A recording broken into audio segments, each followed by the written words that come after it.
অবস্থা এমনই যে ছেড়ে দে মা কেঁদে বাঁচি। অর্থাৎ ফিলিস্তিন রাষ্ট্রের স্বীকৃতি দিয়েছে যুক্তরাজ্য, অস্ট্রেলিয়া, কানাডা এবং পর্তুগাল।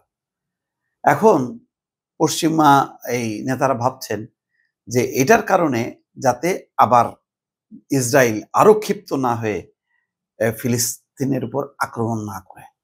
তাই যুক্তরাজ্যের পররাষ্ট্রমন্ত্রী মানে হুঁশিয়ার করছেন যাতে এই স্বীকৃতি দেওয়ার বিনিময়ে ইসরায়েল যাতে আরো প্রতিশোধ না নেয়।